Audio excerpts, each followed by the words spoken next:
Pasiteri, hano dufite ibibazo ku bijyanye n'abamarayika. Abantu benshi baba bafite ibibazo ku bijyanye n'abamarayika. Ikibazo cya mbere, ese pasiteri, abamarayika ni bande? Abamarayika ni ibindi biremwa, ariko Bibiliya mu byanditswe ibyahishwe 19:10, ibyahishwe 22:8 n'uwa 9 ni ibindi biremwa, ariko baremwe mbere y'abantu, ni ibindi biremwa by'Imana. Ese abamarayika baba hehe? Abamarayika Rusofero ataracumura, kuko nawe ni marayika, babaga mu ijuru. Ariko usomye ibyahishwe 12:7 bavuga ngo mu ijuru haba intambara, Mikayeli na Satani barwana. Ruvuga ngo Mikayeli ahagurukira kurwanya cya kiyoka. Hari ijuru ry'abamarayika rero. Ubundi muri geography cyangwa se mu kirere baryita ijuru rya gatatu. Hari ijuru ry'abamarayika. Satani yavuye mu ijuru rya gatatu amanuka, ariko yamanuwe nuko yifuje kuja mu ijuru mu gice cya 4. Imana iba mu majuru yose, ariko hari ijuru ry'imvura n'ibiguruka, hakaba ijuru ry'ibiva binini, hakaba ijuru ry'abamarayika Satani yarwaniyemo na Mikayeli, hakaba noneho n'ijuru ryose, ariko Imana ikaribamo, ariko ikagira igice cy'umwihariko. None se bamaze iki? Abamarayika n'ubundi biterwa n'itsindi Imana bakuramo. Hari abashinzwe gutabara ka Mikayeli, ka Gaburiyeli, ariko hari abashinzwe kurinda, kabari abakerubi babaga ahera cyane, ihema ry'ibonaniro, bakaba barinda n'ingobyi ya Edeni. Hari noneho n'abaserafi, Yesaya 6 bashinzwe kuramya, noneho bakora byinshi. Ariko muri rusange ijambo ry'Imana riravuga ngo mbese abamarayika bose si imyuka ikorera Imana, kandi gafasha gutabara abazaragwa agakiza. Abaheburayo igice cya 1. Ikibazo cya 5, marayika ko tagira umubiri ni gute agwana n'abantu? Usomye Itangiriro 32:23, agira ubushobozi bwo kwihindura umuntu ufite umubiri mu gahe gato. Marayika yakiranye nayo ko ijoro ryose burinda buca, barara bakirana nk'umugabo n'undi, bakirana nk'umugabo n'undi. Rero marayika ku bushobozi bw'Imana yihindura umuntu kugira ngo asohoze gahunda y'Uwiteka. Ikibazo cya 4, ni ryari abamarayika bitwa abana b'Imana?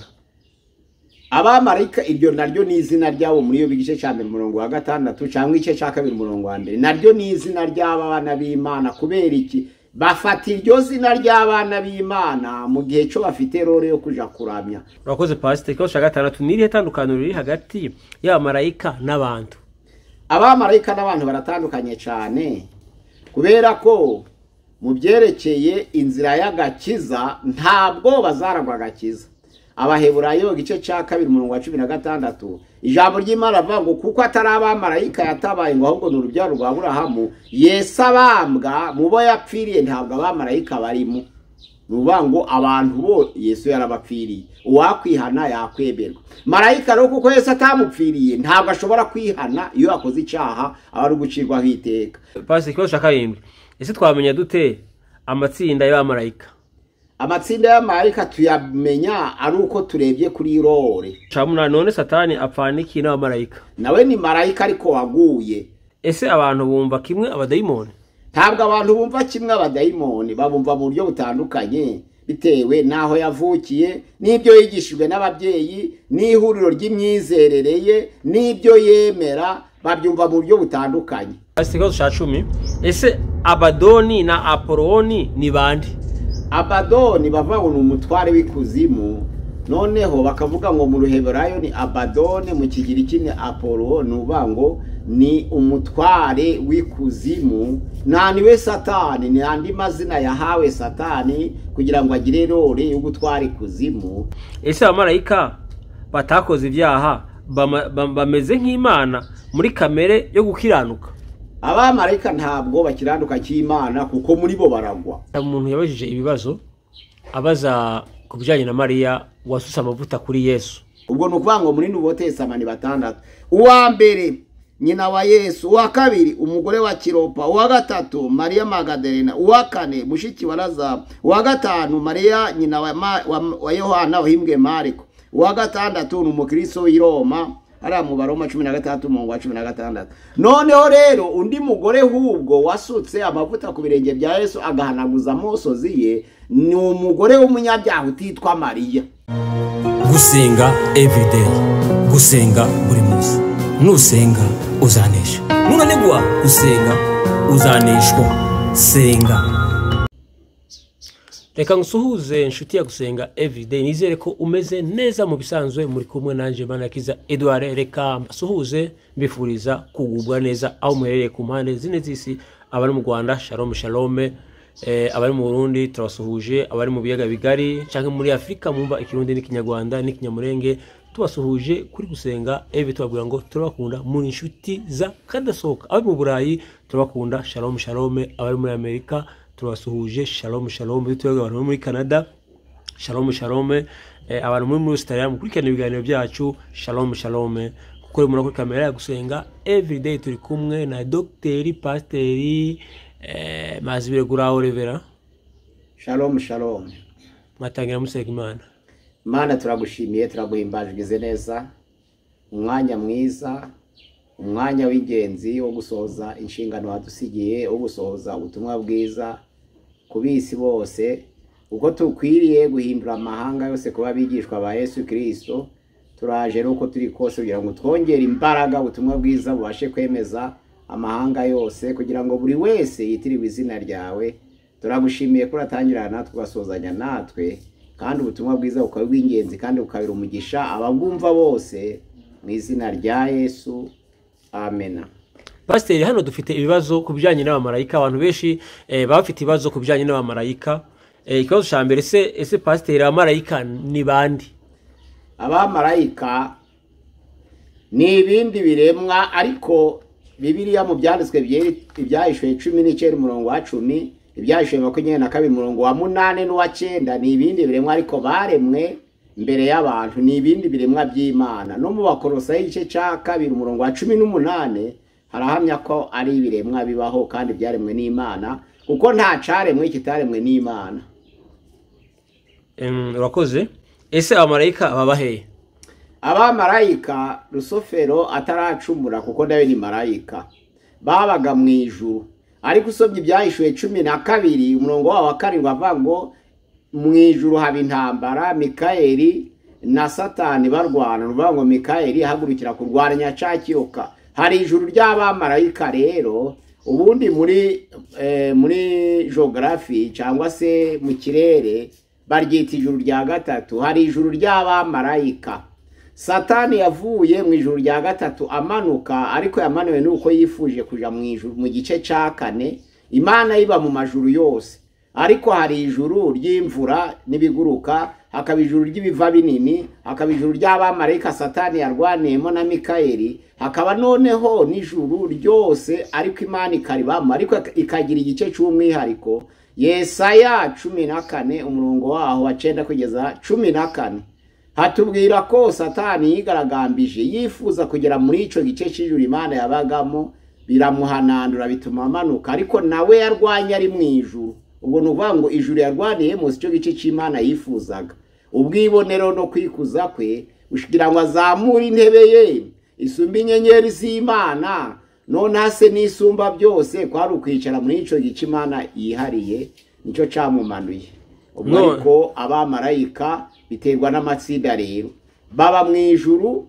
Abaguye bakoze ibyaha barazerera, abandi ni imbohe. Petero ya 2 igice cya 2 umurongo wa 4 nuvuga ngo barahatandukanye bitewe na role bafite. Abera bari muri iryo juru, ariko nabo ntibahora hamwe, kuko nabo bahagurukira gutabara. Abadayimoni nabo ni inzererezi, Satani nawe ni inzererezi, bose ni abamarayika, kuko amatsinda yabo hari ababi n'abeza, ariko bose basangiye iryo zina. Ubwo rero baba henshi hatandukanye kandi barazerera, kuko ntibabera hose cyane mu ibyo byo, ntabwo ari cy'Imana. Ariko igice cyabo ni ijuru rya gatatu niyo ryemewe. Ikibazo cya gatatu, none se bamaziki? Abamarayika n'ubundi biterwa n'itsinda Imana bakuramo. Hari abashinzwe gutabara ka Mikayeli, ka Gaburiyeli, ariko hari abashinzwe kurinda.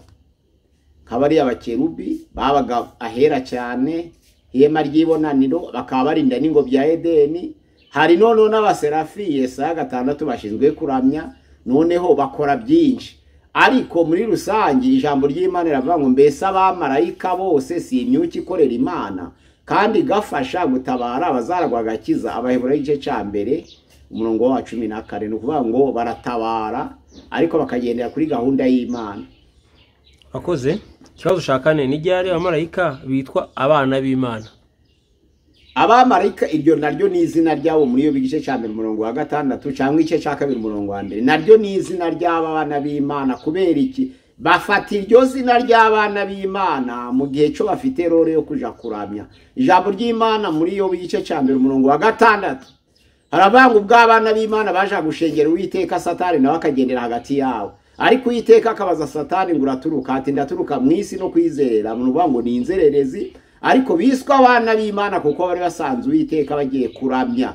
Iyo bagiye kuramya rero muri role yo kuramya bafata iryo zina ry'abana b'Imana rikabitsinda rya kabiri. Abana b'Imana ni itorero, abana b'Imana ni abamarayika, abana b'Imana ni urubyaro rwa Seti. Ni ukuvuga ngo ni amatsinda 3 y'abana b'Imana, ariko abamarayika ubwayo bafata role y'abana b'Imana iyo bagiye kuramya.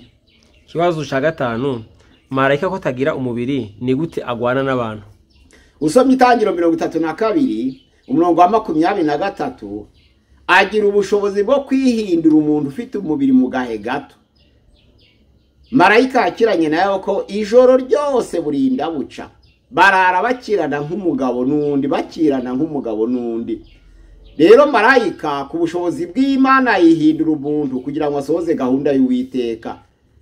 Ubundi iyo ashaka gukora ibisa n'iby'umubiri yihindura umubiri, ariko ubundi si umuntu ufatwa n'ibifite umubiri, ariko ku bwa gahunda y'Imana yagiye gutumwa kugira ngo arwane n'igifite umubiri agomba kubanza gusa naco. Izo mpamvu yakiranye na Yakobo, yabanje kugira ishusho y'umubiri, akarwana na ijoro ryose, Yakobo akumva ko akirana n'umuntu. Usomye na Itangiriro 19 abamarayika bagaragaye nk'aho bafite ishusho y'umubiri. Ubwo abantu b'i Sodome bavuga ngo muduhereze ibyo bigabo, bari bafashe ishusho y'umuntu. Ikindi iyo shusho ushobora no kuyigaburira, ariko rimwe bakabura, nk'aho mu Itangiriro 19. Ahangaha rero ijambo ry'Imana rivuga ngo abakira abashitsi kenshi bakiriye n'abamarayika batabizi. Hari igihe abamarayika bihanga mu bantu kugira ngo barebe gukiranuka kwabo, bakaza wabirukana bakadisiparesa bakabura, ariko ukaba wirukanye abamarayika, wasohoka ukababura, baza gucumbika ukabiruka ruti nta cumbi. Ari abamarayika baje kugupima, kugushira ku gipimo ngo Uwiteka amenye kukunda abashitsi. Wakwibaza wabahamagara ukabura babuze, kuko nabari bihinduye umubiri kugira ngo bakugerageze. Noneho rero ugatsindwa cyangwa ugatsinda. Igihe rero kimwe na kimwe bihindura nk'abantu bitewe n'umurimo bagiye gukora. Iyo Imana imutumye kurwana n'umuntu ufite umubiri, nawe arawambara. Urakoze Pastor. Ikibazo cya 6, ni irihe tandukaniro riri hagati y'abamarayika n'abantu? Abamarayika n'abantu baratandukanye cyane, kubera ko mu byerekeye inzira y'agakiza ntabwo bazaragwa agakiza. Abaheburayo igice cya 2 umurongo wa 16 ijambo ry'Imana avuga ngo kuko atari abamarayika yatabaye ngo ahubwo n'urubyaro rwa Aburahamu, Yesu abambwa mu bo yapfiriye ntabwo abamarayika barimo. Nuvuga ngo abantu bo Yesu yarabapfiriye, uwakwihana yakweberwa. Marayika rero kuko Yesu atamupfiriye ntabwo ashobora kwihana iyo akoze icyaha, abari gucirwaho iteka. N'abakoze ibyaha batarinze ubusugire bwabo, ijambo ry'Imana muri Petero 2:4 haravuga ngo bajugunywe mu mworera, baboheshwe iminyururu y'umwijima, barindiwe gucirwaho iteka, ntabwo bihana. Niryo tandukana. Satani rero kuko ari nawe ari marayika, iyaba umuntu aba yaribajije akihana, ariko kuko gahunda yo kwihana bitahawe marayika, ukoze icyaha bategereje gucirwaho iteka gusa. Ariko umuntu yakoze icyaha uko cyaba kingana kose aragaruka, Imana ikamwakira. Iryo ni itandukaniro rikomeye. Itandukaniro rya kabiri, abantu barapfa, abamarayika ntibapfa. Itandukaniro rikomeye cyane. Abantu barapfa, abamarayika ntabwo bapfa. Abantu ariko barihana, abamarayika ntibihana. baba bategereje gucirwaho iteka kuko nabo hari abakora ibyaha.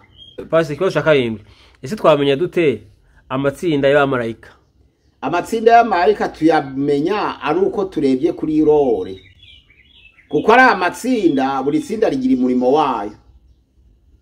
Itsinda ry'abaserafi muri Yesaya 6 twavuze ko rishinzwe kuramya, Yesaya 6:1 kugeza kwa 6.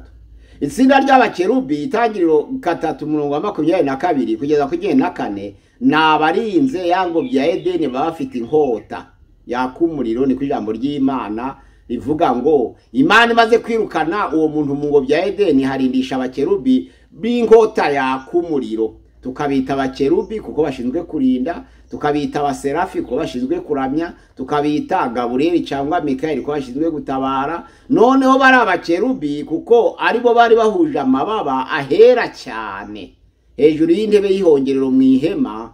Ni ukuvuga ngo nabo bashinzwe kurinda, barindaga ubudahangarwa bw'Imana kugira ngo hatagira uvogera ahera cyane adakiranuka atejejwe. Ubwo rero tureba role bakora iki. Abo nabeza n'ababi rero bakagira amatsinda yabo. Hari abadayimoni nyine b'inzererezi, hakaba n'abandi baboshwe kugira ngo barindwe gucirwaho iteka. Kandi bari ko 5:9 haravuga ngo banitwa n'ingabo, ariko nabeza bitwa ingabo kuko baravuga ngo Uwiteka nyir'ingabo aravuga ngo uwo kuvuga ngo nyir'ingabo ni Uwiteka uyobora abamarayika. Kuvuga ngo Uwiteka nyir'ingabo aravuga ngo ni Uwiteka uyobora abamarayika. Noneho rero abadayimoni nabo muri Mariko 5:9 ndabo baravuze ngo turi ingabo kuko turi benshi. Na Yesu rero yaravuze ngo iyo nshaka nari gutelefona nkabwira data wo mu ijuru akanyohereza legiyoni 12, kandi buri legiyoni ni 6,000 by'abamarayika bari kugota aba bantu. Kuko Petero bafata Yesu yafashe inkota aca ugutwi kumwe mu bagaragu b'abatambyi kw'iburyo, noneho kugwa hasi Yesu agufasha agusubijeho. Yaravuze ngo ntabwo ari ukurwana kwanzanye, ntabwo ariko nahagurukiye, kandi iyo nkenera kurwana sinari kwiyambaza mwe, nari kubwira data wo mu ijuru akanyohereza legiyoni 12 z'abamarayika. Ni ukuvuga ngo ni benshi, babita ingabo. Noneho rero n'ababi bakitwa ingabo, ariko bose bakitwa ingabo. Nizo mpamvu bangu Uwiteka nyir'ingabo nuko ategeka abamarayika. Urakoze Pastor.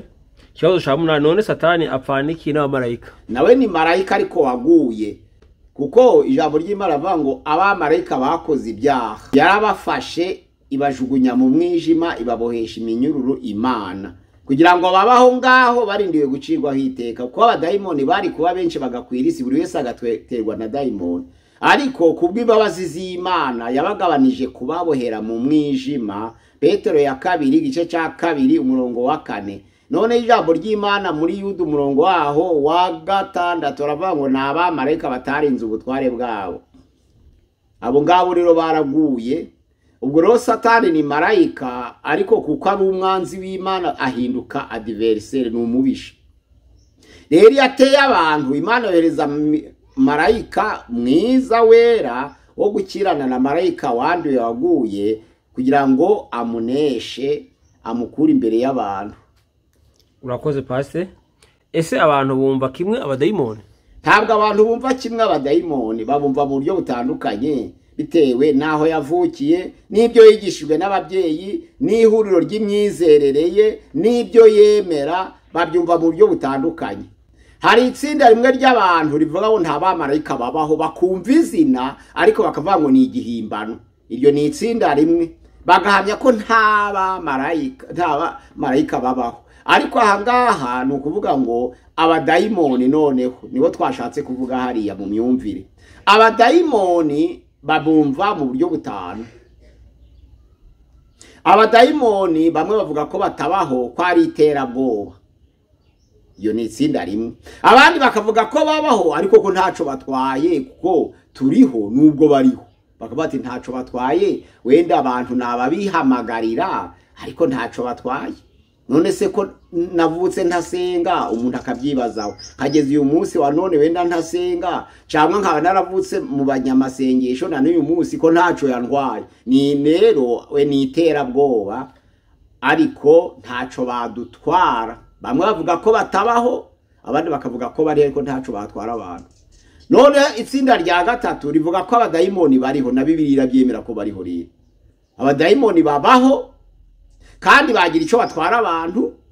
Ubanesha n'ufite Imana, uko niko kuri kwijambo ry'Imana. Abadayimoni barahari kuko ari ibindi biremwa, ariko abo nabaguye bagira ico batwara abantu. Rero bagira ico babatwara kinakomeye, ariko wishingikiriza Imana arabanesha kuko batinya Imana. Nukuvuga ngo uwiyambaza Imana abari hejuru y'abamarayika ku mbaraga ico gihe. Ibyo ni itsinda rya gatatu ry'imyumvire myiza. Bibiliya yemera abadayimoni, ikemera ko bafite imbaraga, ikemera ko bagora abantu, ariko ikemera ko ufite Imana abanesha. Nizo mpamvu muri Petero ya mbere 5 umurongo waho wa 8 haravuga ngo mwirinde ibisindisha, ngo kuko Satani umurezi wanyazerera cy'intare ashaka we aconcobera. Ariko Yakobo 4 umurongo wa 7 aravuga ngo mugandukire Imana kandi mwamagane Satani ngabazabahunga. Muri Yakobo 4 umurongo wa 7 bavuga ngo mugandukire Imana mwamagane Satani ngabazabahunga. Abantu bose bemera kugandukira Imana Satani arahunga, ariko abatagandukira Imana yagira ico abatwara, kuko nta kindi kimuzana n'ukwica n'ukwiba no kurimbura. Arabishoboye rero, iyo utari mu Mana aragutsinda. Urakoze Pastor. Ikibazo ca 10, ese Abadoni na Apoloni ni bande? Abadoni bavuga ngo n'umutware w'ikuzimu, noneho bakavuga ngo mu Ruheburayo ni Abadone, mu Kigiriki ni Apollo. Nuvuga ngo ni umutware w'ikuzimu, niwe Satani. Ni andi mazina yahawe Satani kugira ngo agire role yo gutwara ikuzimu, na amazina ye. Noneho mu Kiheburayo ni Abadone, mu Kigiriki ni Apollone, na amazina ye yombi bisobanura ngo umutware w'ikuzimu ni Satani. Urakoze.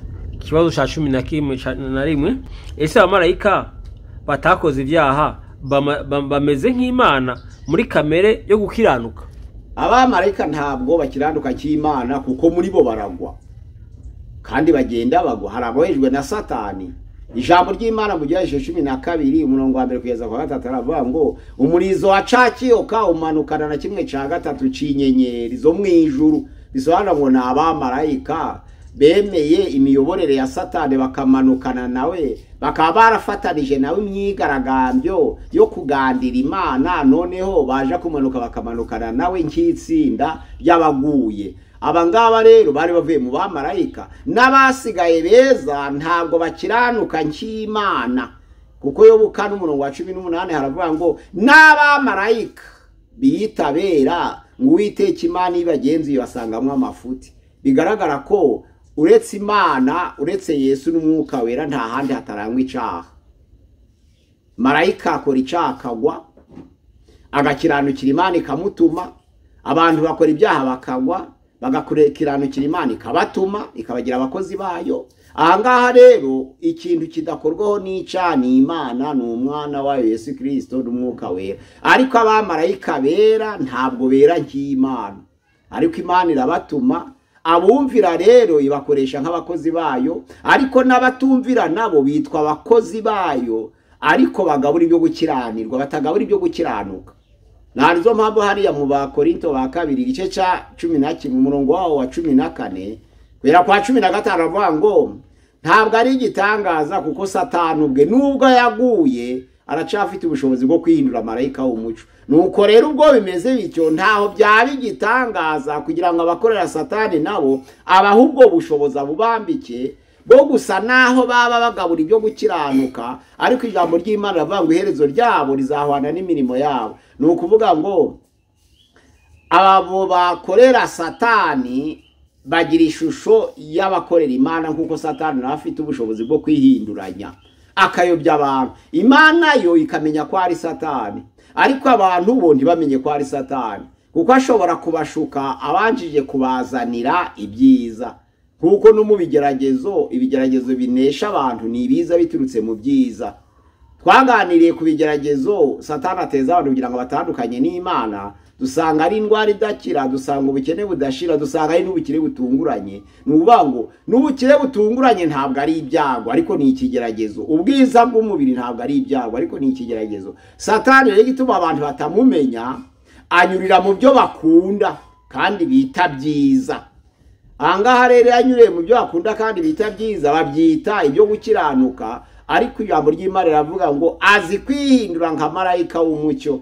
Ntabwo ari igitangaza rero ngo n'abantu bamuyobotse n'abazangabo ze zagwanye nabo uko ari 1/3 c'inyenyeri zo mu ijuru.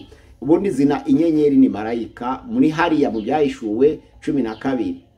Umurizo wacu urakurura, ugiye gukururukura 1/3 c'inyenyeri zo mu ijuru kijugunya hasi. Bisobanura ngo ni abamarayika bafatanije na Satani kwigaragambya kugira ngo bagandire Imana. Noneho Imana ijugunye imujugunyana nabo, kuko haravuga ngo mu ijuru haba intambara. Mikayeli ahagurukira kurwanya Cyakiyoka naco gihagurukana n'abamarayika bacu. Noneho rurakirana Mikayeli n'abamarayika be Satani n'ingabo ze, ariko ijambo ry'Imana avangwa ha Cyakiyoka ntihabakibonetse.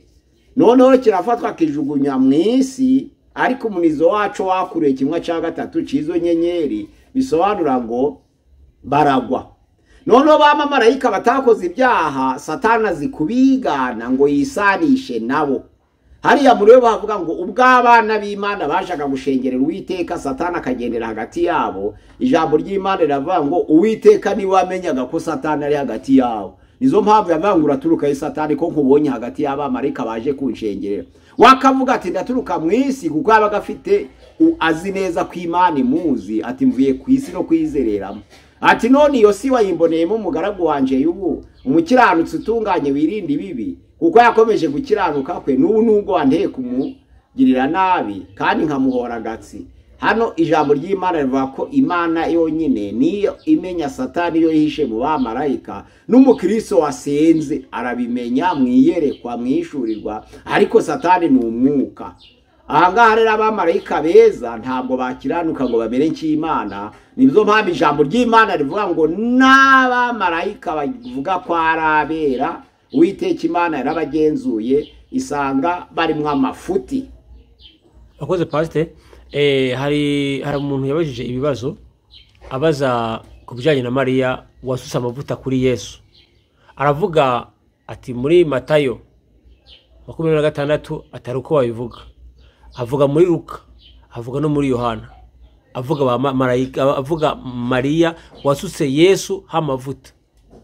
Ngiye gutandukanya rero aba Mariya kugira ngo abantu batabibesho bapfa gusoma Mariya Mariya Mariya Mariya Mariya Mariya Mariya ariko ntibamenye uwari we. Hari Mariya wa mbere bita Mariya nyina wa Yesu muri Luka igice cya 26 ni Mariya nyina wa Yesu. Ubundi uretse Mariya bita Miriyamu, mu gihe burero ni Miriyamu mushiki wa Mose na Aroni. Miriyamu mushiki wa Aroni na Mose bamwita Miriyamu, ariko ni Mariya nuko ari mu gihe burayo. Muri Ansiyete Samarero niyo witwa Mariya, ariko mu isezerano risha hari ba Mariya 6 biyongera kuri uwo Miriyamu cyangwa Mariya n'ubundi mushiki wa Aroni. Mariya wa mbere muri Nouveau Testament ni Mariya nyina wa Yesu, Luka igice cya 1:26. Noneho Mariya wa kabiri ni umugore wa Kiropa wanditswe muri Yohana igice cya 19:25. Hari Mariya rero bita Magadarena muri Matayo 27:56. Mariya wa kane ni mushiki wa Lazaro, Yohana 11:1 kugeza 3. Uriya rero niwe Yohana 12 wasutse amavuta ku birenge bya Yesu uboneka muri ba Mariya. Noneho Mariya wa gatanu yitwa nyina wa Mariko, ibyakoze ni 12:12 aho basengeraga ubwo Petero yaravuye mu nzu y'imbohe. Marayika amaze gukora ibitangaza, inzugi zamaze kumwikingurira na portaye. Ijambo ry'Imana rivuga ngo yaragiye asohorera kwa nyina wa Yohana bawahimbwe Mariko witwa Mariya. Uwo ni Mariya noneho wa gatanu. Mariya wa gatandatu ni umukristo w'Abagiroma wasuraga Paulo cyane ari mu nzu y'imbohe. Hano byanditswe mu Baroma gice cya 16 umurongo waho wa 6. Ubwo nukuvuga ngo muri Nouveau Testament 6. Uwa mbere nyina wa Yesu, uwa kabiri umugore wa Kiropa, uwa gatatu Mariya Magadalena, uwa kane mushiki wa Lazaro, uwa gatanu Mariya nyina wa Yohana uhimbwe Mariko, uwa gatandatu ni umukristo w'i Roma ari mu Baroma 16 mu wa 16. Noneho rero undi mugore hubwo wasutse amavuta ku birenge bya Yesu agahanaguza amosozi ye ni umugore w'umunyabyaha utitwa Mariya. Ni umugore w'umunyabyaha utitwa Mariya, byanditswe muri Luka ibice 7:38. Ni umugore w'umunyabyaha utitwa Mariya. Uwabajije ikibazo rero yavuze ngo hari Mariya ngo wasutse amavuta ku birenge bya Yesu ngo hanaguza amosozi. Uwo yari umugore w'umunyabyaha, ntabwo yitwaga Mariya. Baravuze gusa ngo ni umugore w'umunyabyaha waje yumvise aho Yesu bamwakiriye arishima azana ayo mavuta y'amadahana, ariko ntiyari Mariya, ahubwo yari umugore w'umunyabyaha. Ariko asutse neza amavuta ku birenge bya Yesu uboneka muri ya mazina ya ba Mariya ni Mariya mushiki wa Lazaro. Yohana 12:1 kugeza ku murongo waho wa 8. Ayo mateka maremare arahari agahanaguza umusatsi we. Urakoze Pastor, reka tugushimire tukubwira Imana igumugisha. Reka dushimire n'umuntu yabanye natwe muri kiganiro tubwiye nawe Imana igumugisha. Reka dushimire umuntu yo gufata ikiganiro cyacu akagisharinga. Ushobora kuba ubwa mbere ugeze kuri Gusenga EV tugusaba kana subscribe cyangwa gukora s'abonner. Pastor, hari sinzi ko ari ikindi wakongeraho. Ikiganiro ku bamarayika ufite ikibazo yaduhamagara kuri nimero ya WhatsApp 078669